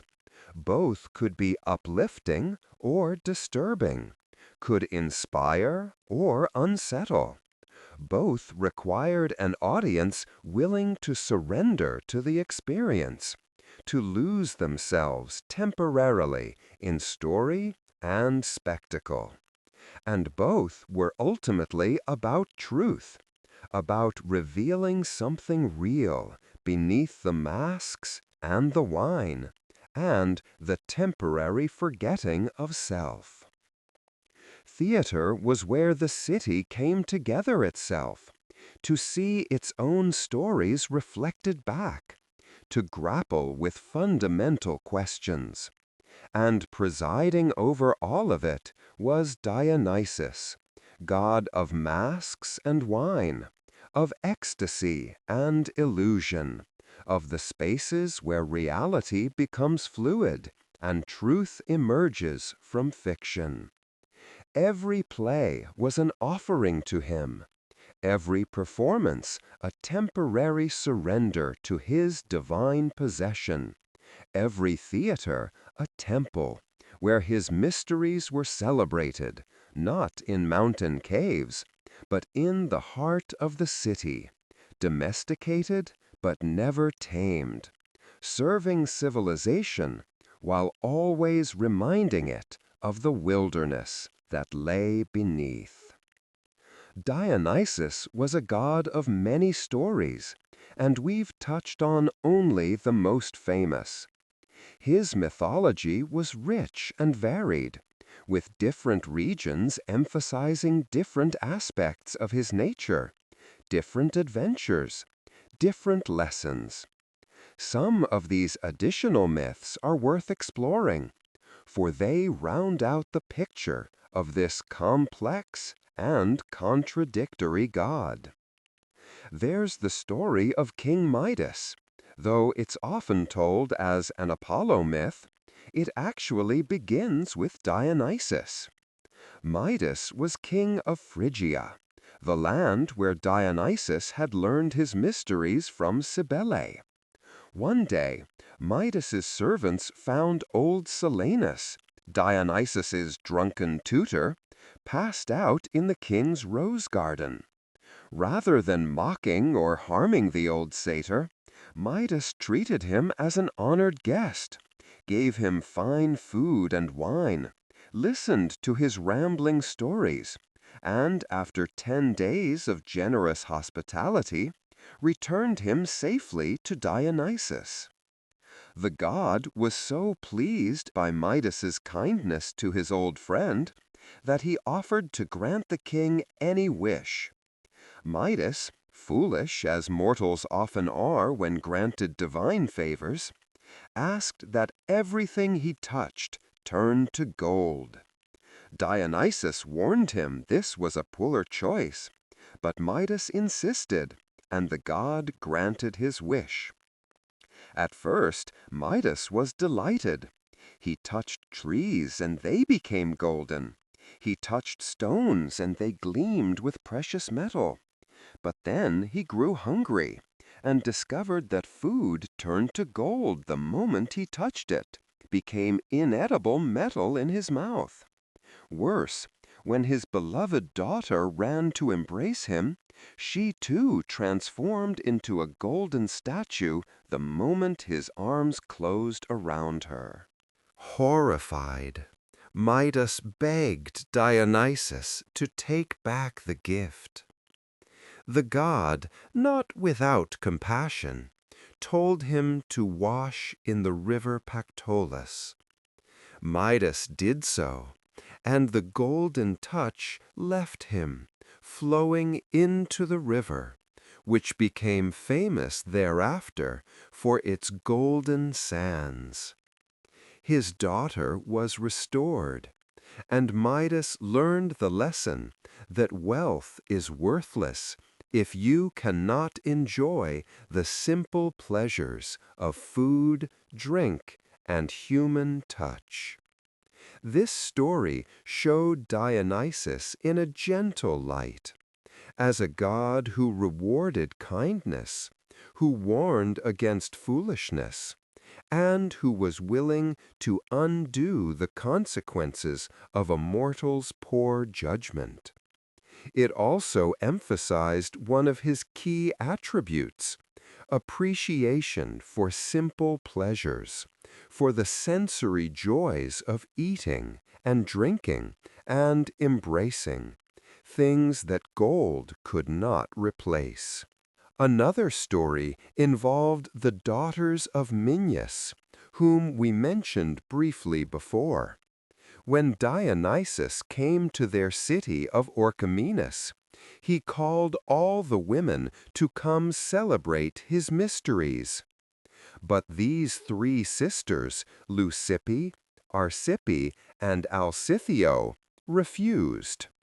They were respectable, pious women who honored the old gods, and they would not abandon their weaving and household duties for some foreign god's disreputable rites. Dionysus tried to persuade them.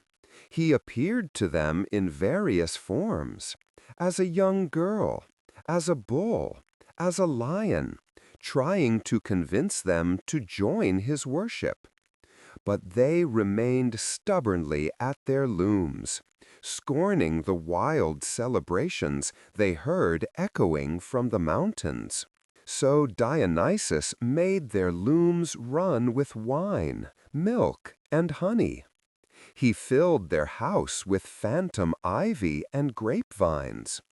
He sent fearsome illusions, but still they refused to acknowledge him. Finally, driven mad by the god, they drew lots to determine which of their sons would be sacrificed. The lot fell to Leucippe's son, Hippasus, and the three women, in their divine frenzy, tore the boy apart with their bare hands. When their madness cleared, and they realized what they had done, Dionysus transformed them into nocturnal creatures, birds or bats depending on the version, condemned to shun the light forever as punishment for their refusal to honor him. The story was another warning about the consequences of denying Dionysus, showing that even pious devotion to other gods would not protect you from his wrath if you rejected him. There was also the myth of Icarius, one of the first Athenians to receive the gift of wine from Dionysus. The god, traveling through Attica, stopped at Icarius's farm and taught him how to cultivate vines and make wine. Icarius was so grateful and so delighted with the gift that he decided to share it with his neighbors, traveling from farm to farm with a wineskin full of the new beverage. But the other farmers, drinking wine for the first time without understanding moderation, quickly became drunk. In their confusion, thinking Icarius had poisoned them, they killed him and threw his body down a well. Icarius's daughter Erigone searched for her father, and her faithful dog Mera led her to the well where he had been hidden. Grief-stricken, Erigone hanged herself from a nearby tree, and the dog died of sorrow beside her. Dionysus, enraged by this treatment of his faithful devotee, sent a plague of madness upon Athens. The daughters of Athens began hanging themselves from trees for no apparent reason, driven by divine frenzy to repeat Erigone's death. The plague only ended when the Athenians consulted an oracle, learned what had happened to Icarius and his daughter, and instituted festivals in Dionysus's honor, including the Anthesteria, where they remembered Icarius and Erigone and learned to honor the wine god properly. Another lesser-known myth involved Dionysus and the Amazons, the tribe of warrior women. Some accounts say Dionysus fought against them during his travels in Asia, that the Amazons resisted his cult, and he had to defeat them in battle. Other versions say the Amazons eventually came to worship him, that his celebration of female power and female ecstatic rites appealed to these warrior women who lived outside normal patriarchal structures.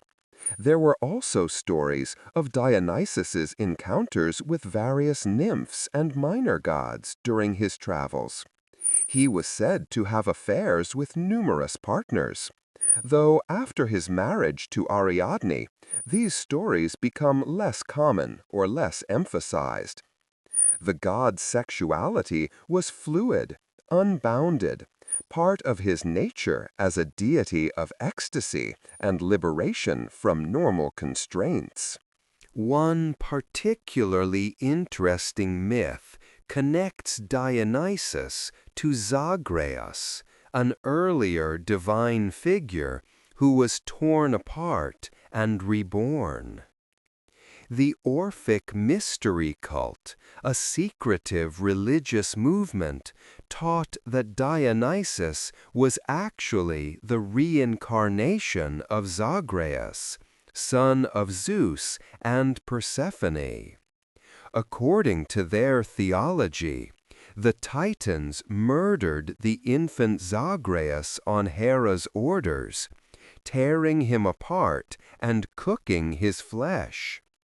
But Athena saved his heart, and Zeus swallowed it, then begot Dionysus on Semele as Zagreus reborn.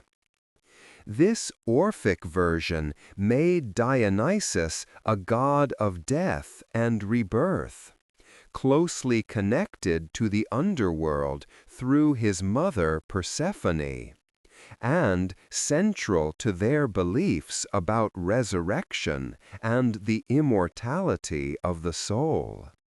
While this theology didn't become mainstream Greek religion, it influenced certain cults and philosophical movements, and it emphasized Dionysus's role as a god who transcended boundaries, even the boundary between life and death. All these various myths and stories painted a picture of Dionysus as a god who traveled widely, who encountered resistance and acceptance, who brought gifts and punishments, who demanded acknowledgement, but rewarded devotion, whose nature was too complex to be captured in any single story. He was joyful and terrifying, gentle and violent, liberating and destructive. He could not be pinned down, could not be fully understood, could only be experienced, surrendered to, accepted in all his contradictions. The legacy of Dionysus extended far beyond ancient Greece, far beyond the confines of classical mythology. His worship spread throughout the Mediterranean world, and when the Romans conquered Greece, they enthusiastically adopted the god under the name Bacchus. The Bacchanalia, Roman festivals in honor of Bacchus, became famous or infamous for their wild celebrations. So wild that the Roman Senate eventually tried to suppress them, fearing the social disorder they represented. But Dionysus or Bacchus could not be suppressed. The god of wine and ecstasy and theater was too fundamental to human nature, too deeply rooted in the need for celebration and release and temporary forgetting of self. His worship continued in various forms throughout the Roman Empire, sometimes openly, sometimes in secret mystery cults that promised initiates a better afterlife, transformation of the soul, escape from the wheel of birth and death. The early Christians saw in Dionysus a troubling mirror of their own God. Like Christ, Dionysus was born of a divine father and mortal mother, died and was reborn, descended to the underworld and returned, offered his followers transformation, and was symbolized by wine drunk in ritual celebration. These parallels were uncomfortable, and early Christian writers spent considerable effort distinguishing Jesus from Dionysus, arguing that one was true divinity, while the other was a demonic deception. But the parallels persisted, and some scholars argue that Dionysian religion influenced early Christian practice, particularly around the Eucharist and the transformation of wine into sacred substance. Whether this is true or not, the similarities point to something deeper. Both religions appealed to the same human needs, the same desire for transformation, for union with the divine, for escape from the limits of mortal existence. As Christianity spread and the old gods were officially rejected, Dionysus did not disappear. He transformed, as he always did. He became a symbol in literature and art, a way to discuss human nature, the tension between civilization and wildness, the role of intoxication and ecstasy, the power of theater and illusion. Renaissance artists painted bacchanalian scenes, celebrating the beauty and joy of the gods' revels, even as they officially worshipped Christ. Philosophers wrote about the Dionysian principle, the dark ecstatic counterpart to Apollonian reason and order. In the 19th century, the German philosopher Friedrich Nietzsche made Dionysus central to his philosophy, contrasting the Dionysian with the Apollonian as two fundamental aspects of human nature. Apollo represented order, reason, light, individuality, the principle that shaped and controlled.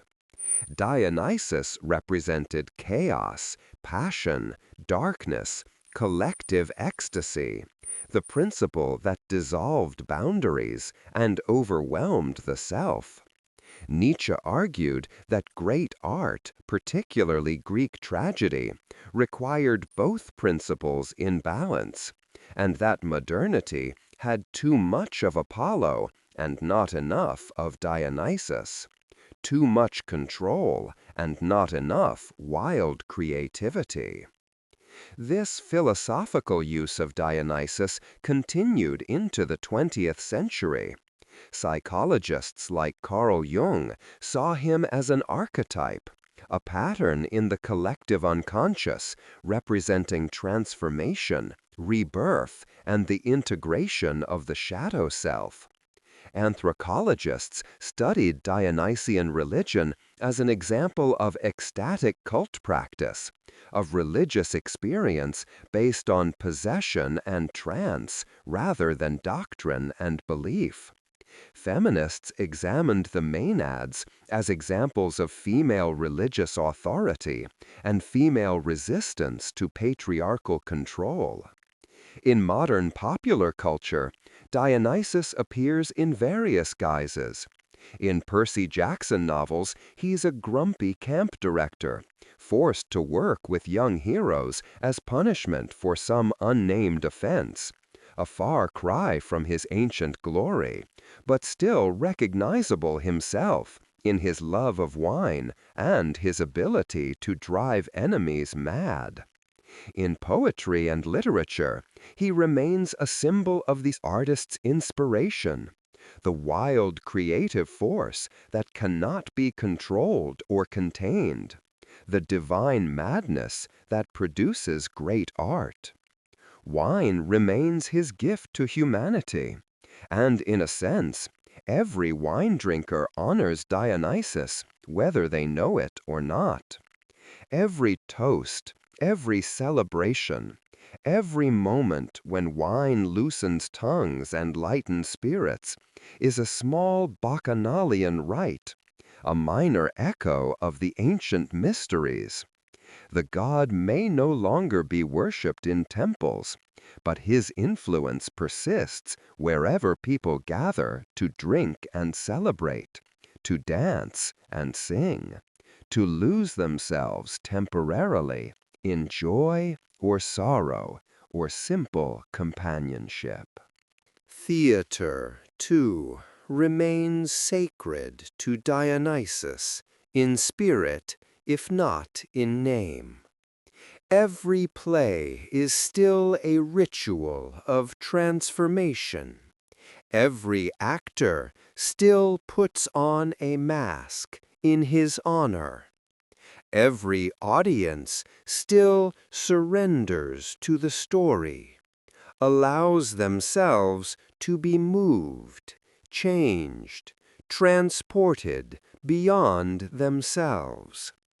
The god is present in every performance, in the space where reality becomes illusion, and illusion becomes truth, where we see ourselves reflected in characters who are not us, but could be, where we learn and feel and understand things that reason alone could never teach. Perhaps most importantly, Dionysus represents something that every human society needs, but often fears: the ability to lose control, to let go, to surrender to forces larger than reason. Civilization requires order, requires rules and hierarchies and self-control. But humans are not machines.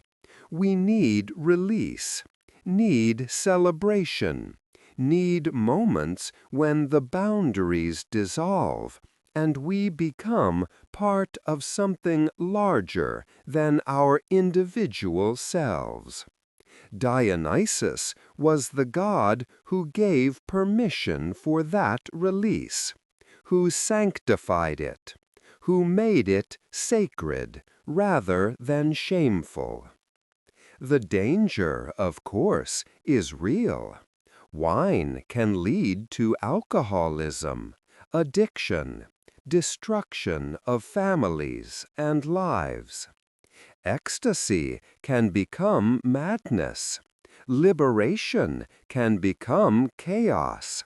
The dissolution of self can be terrifying rather than transcendent. Dionysus was never a safe god. His gifts were double-edged. His blessings could become curses. But the Greeks understood this, built it into his mythology. They did not pretend that wine was pure blessing, or that ecstatic rites had no dangers. They acknowledged both sides, celebrating the god while remaining aware of the consequences of excess.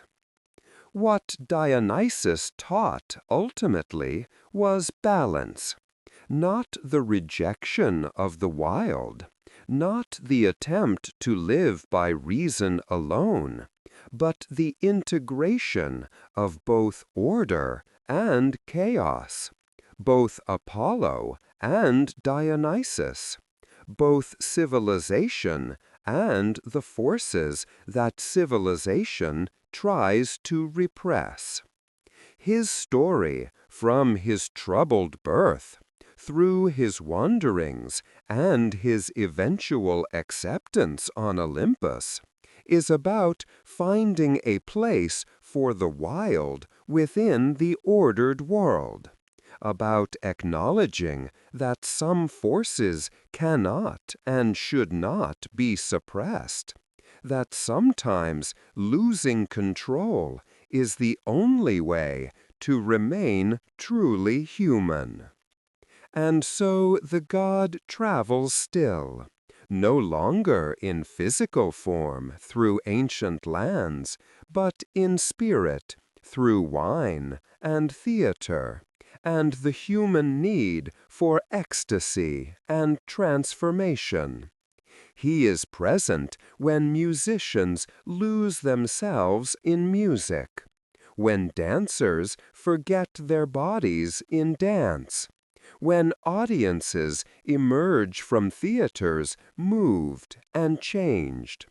He is there in every celebration, every moment of joy freed from the weight of self-consciousness, every night when wine flows and laughter comes easy, and for a few hours the burden of being civilized, controlled, individual, separate, can be set aside.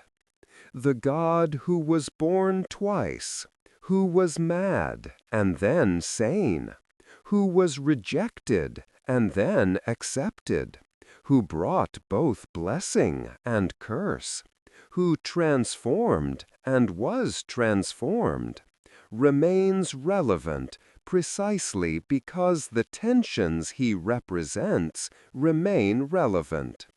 We still struggle with the balance between order and chaos, still fear the loss of control even as we crave release, still build civilizations that try to repress the very wildness that makes us human.